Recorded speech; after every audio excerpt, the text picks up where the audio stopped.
नमस्कार, आप सुन रहे हैं रेडियो जय घोष 107.8 एफएम और साथ में आप हमें देख रहे हैं हमारे डिजिटल प्लेटफॉर्म जय घोष पर। और मैं हूं आपका दोस्त राधेश्याम दीक्षित। और आज विशेष दिवस है क्योंकि आज विश्व बुजुर्ग दुर्व्यवहार जागरूकता दिवस है, 14 जून। बेहद महत्वपूर्ण दिन, क्योंकि बुनी दुनिया में वरिष्ठ नागरिकों के साथ बहुत तरह के दुर्व्यवहार जो होते हैं उनके प्रति जागृति का दिन है। और जागना इसलिए ज़रूरी है क्योंकि हम बेहतर समाज के निर्माण में भागीदार हों, अपनी भूमिका का निर्वाह करें। और इस विषय पर हेल्पेज इंडिया और समाज कार्य विभाग लक्ष्मी विश्वविद्यालय के साझा जो इनिशिएटिव है कार्यक्रम, उसमें बहुत से युवा साथी उसमें हिस्सेदार हैं। कुछ विद्यार्थी हैं समाज कार्य के, कुछ विद्यार्थी अलग अलग विषयों के होंगे, लेकिन इनसे बात करते हैं। और बुजुर्गों के साथ यानी वरिष्ठ नागरिकों के साथ जो व्यवहार हो रहा है उसमें क्या परिवर्तन की अपेक्षा इनकी है और क्या भागीदारी हो रही है। आपका नाम क्या है? जी, मेरा नाम नंदिनी सानी है। सर, मैं यहाँ पे सिविल सर्विसेज की तैयारी करती हूँ। जो यूपी गवर्नमेंट द्वारा जो अभ्युदय योजना चलाई जा रही है उसके द्वारा मैं इसकी पार्टिसिपेंट हूँ। तो मेरी फ्रेंड्स के थ्रू मुझे यहाँ आने का मौका मिला।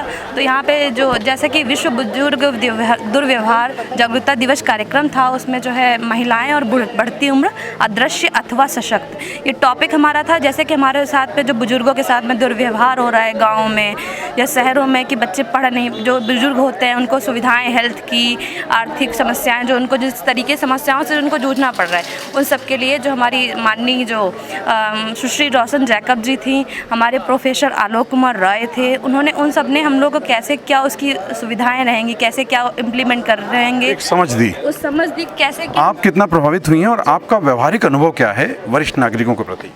सर, जैसे मैं सिविल सर्वेंट खुद बनना चाहती हूँ, तो सब कहते हैं कि पूरे देश में नहीं, जैसे मैम ने बताया कि हम सोचते हैं कि हमने पूरा देश सही कर देंगे, पर हम पूरा देश तो नहीं सही कर सकते। उन्होंने बताया कि हम अपने जिस क्षेत्र में रहेंगे उस क्षेत्र में कुछ बदलाव करके। आप क्या बदलाव करने जा रही हैं? जी, मैं बदलाव ये करना चाहूँगी जैसे कि उन्होंने हेल्थ पे बहुत ज़्यादा फोकस किया। सर, जो बुजुर्ग होते हैं उनको सबसे ज़्यादा काम रहता है कि अब बुजुर्ग हो जाते हैं तो एक उनका व्यवहार एक बच्चों की तरह से हो जाता है। जैसे हम पेरेंट्स होते हैं, तो मेरे पेरेंट्स हैं सब लोग, तो उनका मेन मतलब मकसद ये है कि कैसे भी करके उनके हेल्थ पे, उनकी इकोनॉमिक्स पे, हर चीज़ पे उनके पर्सनल केयर बढ़े, थोड़ा उनके साथ सामाजिक सद्भाव बढ़े और प्रेम बढ़े। जी, वही सर। और सर, जैसे WHO ने एक रिपोर्ट जारी करी है कि जो हमारा जो देश है वो उसको एकाकी, मतलब कि अकेलापन के लिए उसको घोषित कर दिया गया, बताया जा रहा है। तो सर, उसको ख़त्म करने के लिए, एक अकेलापन को ख़त्म करने के लिए, जैसे कि परिवार को आगे बढ़ाएं, परिवार को साथ में रखा जाए, कैसे करके क्या सब चीज़ें करी जाए, इसलिए मैं आपने बताया तो उस पर पहल। इस पहल में आप क्या जोड़ना चाहते हैं? सर, मेरा नाम सोनम यादव है। मैं यहाँ से MA कर रही हूँ इकोनॉमिक्स में। सर, यहाँ पे जो आज दिवस मनाया गया है वो मेनली बुजुर्गों के लिए मनाया गया है, जो कि आजकल वो लोग फेस करते हैं दुर्व्यवहार अपने जनों से। तो उसमें ये बताया गया है कि जो बुजुर्ग हैं वो लाचार नहीं हैं, उनके पास बहुत अच्छा, बहुत ज़्यादा ज्ञान है, एक रिसोर्स है, ह्यूमन रिसोर्स है, जिसको हम कहीं गूगल पे या बाकी जगह नहीं पा सकते। तो हमें ये उनके लिए यहाँ पे बहुत सारी बातें, जो परेशानियाँ वो झेल रहे हैं, जैसे उनको इकोनॉमिक डिपेंडेंस होती है, किसी के ऊपर निर्भर हैं वो लोग। दूसरी ये है कि उनका केयर करने वाला कोई नहीं है। बच्चे आजकल माँ बाप को छोड़ के नौकरियों के लिए चले जाते हैं, उनको अकेला रहना पड़ता है। उनके बहुत सारी प्रॉब्लम्स हैं, जैसे कि बहुत सारे हॉस्पिटल्स ऐसे हैं जहाँ वो खुद जाके दवाई लेने में असक्षम हैं। तो गवर्नमेंट और बाकी लोग यहाँ पे जो भी बाकी जो लोग आए, सोशल, हाँ, सिविल, तो जो भी लोग हैं वो मिल के कोशिश कर रहे हैं कि उस चीज़ को हम कैसे बेहतर करें, हम इंफ्रास्ट्रक्चर को बेहतर करें। यहाँ पे मैक्सिमम जो बहुत सारे ओल्ड पीपल आए थे, लोग आए थे, और बहुत सारे बच्चे आए थे। तो बच्चों ने सीखा कि वो जो शुरुआत है वो अपने घर से करें। जो हमारे दादा दादी, नाना नानी हैं, तो उनकी हम कद्र करें, उनके पास बहुत अच्छा रिसोर्स है, उसका हम यूटिलाइज़ करें और दिल का रिश्ता बनाएं, केयर करें और सम्मान करें, प्रेम करें और मिलकर रहें, ताकि एकाकीपन ना उनका होगा ना बच्चों का भी होगा, क्योंकि ये एकाकीपन बिल्कुल, और जितना सीखेंगे जीवन उतना बेहतर होगा। सबसे यंगेस्ट पार्टिसिपेंट थी इस पूरे आयोजन में। कितनी उम्र है आपकी? 14 ईयर्स। 14 ईयर्स, 14 साल की हैं। क्या नाम है? माही सैनी। माही, तो आप ये बताइए कि आपने ये जितना सुना, ये हो भी रहा है समाज में? वरिष्ठ नागरिक यानी बाबा दादी और नाना नानी के साथ क्या दुर्व्यवहार घर में होता है? आपने कहीं देखा है क्या? अभी तक मैंने तो नहीं देखा है। हाँ। क्योंकि घर में सब बहुत अच्छा दिखाते हैं कि ये कर रहे हैं, वो कर रहे हैं। फिर मैं चाहती हूँ कि अगर मैं इस योजना में आऊँगी तो फिर मैं चाहती हूँ कि मेरे शहर के लोग भीख नहीं मांगे। जो बाबा दादी भीख मांगते हैं, मैं नहीं चाहती कि उनको जो सुविधाएं नहीं उपेक्षित हैं, घर से निकाले गए होंगे, या बच्चों ने ध्यान नहीं दिया होगा, या बुजुर्ग होकर उनको अपमान हुआ होगा तो घर छोड़ कर आए होंगे, ऐसी परिस्थितियाँ हुई होंगी। हाँ, तभी तो वो सड़कों पर हैं। जैसे मंदिर के बाहर भीख मांगना इधर उधर, तो मैं नहीं चाहती कि वो भीख मांगे। बहुत अच्छी बात है। और आपके अंदर ये भावनाएं, तो ये कैसे रोका जा सकता है? एक बच्चे के मन में क्या बात आती है, क्या तरीका हो सकता है? अगर मेरी सिविल सर्विस में आ जाएंगी तो बिल्कुल ही चेंज हो जाएगा ये सब। तो मैं उम्मीद चाहती है हूँ। अपने बड़े भाई बहनों से कि अगर वो एक जिम्मेदारी पूर्वक व्यवहार करें तो उसमें बच्चे भी भागीदार हो सकते हैं, क्योंकि उनकी भावना प्रबल होती है और ये धीरे धीरे जैसे उम्र बढ़ती जाती है संवेदना घटती जाती है। बहुत बड़ी चिंता है, चाहे वो बच्चों के बड़ों के प्रति हो या बड़ों का बच्चों के प्रति हो या परिवार में है, संवेदना बेहद ज़रूरी है। हम संवेदनशील हों, ये हमारे संविधान की प्राथमिकता है और समाज की भी प्राथमिकता है, और परिवार में तो इसके बिना काम चलने वाला नहीं है। तो आप सबको बहुत बहुत धन्यवाद कि हमसे बात की आपने। पहले सर मेरा नाम शिवांगी सिंह है, मैं अभ्युदय से यूपीएससी की प्रिपरेशन कर रही हूँ सिविल सर्विसेज की। तो सर ज़्यादातर मैंने एनालिसिस किया है कि बहुत सारे बुजुर्ग हैं जो रोड पे घूमते हैं, क्योंकि उनके घर बच्चे उनके ऐसे उनका परवरिश किस हिसाब से दी है पेरेंट्स ने, उनको निकाल देते हैं घर से। और पहले मैं अगर सिविल सर्वेंट बनूँगी पहला मेरा काम होगा, अगर नहीं निकालने तो मैं कर नहीं सकती कुछ, लेकिन हाँ वृद्धाश्रम जैसी सुविधाएँ जो हैं उन पर मैं फोकस ज़्यादा करूँगी। अच्छा, आप बुजुर्ग होंगे तो आप वृद्धाश्रम को प्रेफर करेंगे कि आज से ही तय करें कि वृद्धाश्रम में बुजुर्ग होकर जाएंगे, आपके बच्चे आपको छोड़ चुके होंगे?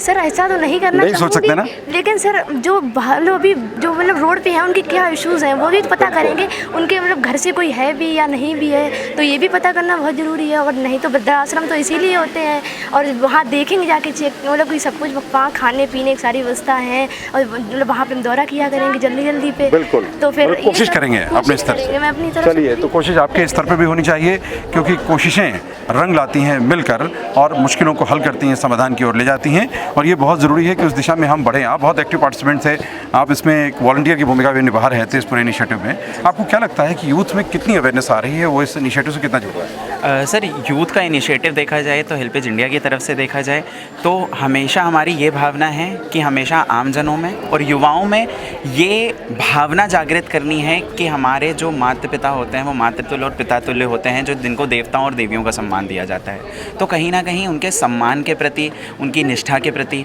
प्लस जो वो हमें परवरिश जिस हिसाब की देते हैं, हमें अपने कार्यवाहन को ढंग से उसका पालन करते हुए उनके उस अवस्था का भरपूर पालन पोषण करना चाहिए कि जब उन्होंने हमें उंगली पकड़ के चलना सिखाया, तो जब हमेशा कहा जाता है कि बुज़ुर्ग वो अवस्था है कि वो दूसरी चाइल्डहुड है, वो दूसरा अवस्था है आपका बाल अवस्था।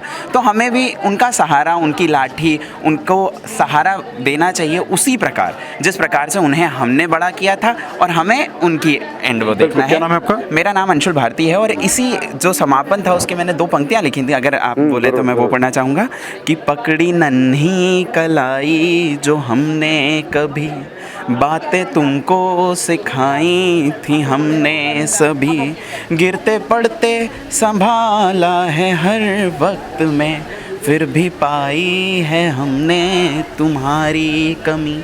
अब जो हम कोशिश करते हैं कि पूरी अवस्था में जो हम दे सकते हैं और किस तरीके से जो अंतिम संदेश है वो ये है कि था वो वक्त जवां थे तुम्हारी तरह, रंग देखे जवानी के हमने सभी, अब जो लाठी सहारे है चलना पड़ा, अब जो लाठी सहारे है चलना पड़ा, दिल था मासूम बिल्कुल तुम्हारी तरह। बिल्कुल, बहुत बहुत धन्यवाद अंशुल। हृदय को छूना ज़रूरी है, और जब आपका हृदय जगह बनाकर रखेगा तो कोई निराश्रित नहीं होगा, कोई बेघर नहीं होगा, कोई पीड़ित नहीं होगा, और दुखी तो हो नहीं सकता। इसलिए सुखानुभूति के लिए कर भला तो हो भला। तो चलिए पहल कीजिए, हमारे वरिष्ठ नागरिकों का ख्याल रखिए, उनके साथ रहिए, उनके साथ समय गुजारिए और प्रेम का इजहार भी कीजिए, क्योंकि ये आपके साथ किया गया है, और ये संवेदनशीलता ही एक अच्छी सामाजिकता का पर्याय है। नैतिक जो तकाज़े हैं वो भी इस ओर इशारा करते हैं, जो कानूनी प्रोविज़न्स हैं वो भी इस ओर इशारा करते हैं, और लोकतंत्र का मूल सिद्धांत है कि हम सबको संवेदनशील होना ही चाहिए। तो चलिए आज से पहल करते हैं ताकि अगले साल तक बहुत कुछ समाज में बदलाव आ सके। सुनते रहिए रेडियो जय घोष 107.8 FM, और साथ में डिजिटल प्लेटफॉर्म पर अगर आप देख रहे हैं तो आप इसे शेयर करना, लाइक करना और सब्सक्राइब करना कतई मत भूलिएगा। फिर मिलते हैं दूसरे कार्यक्रम में। जय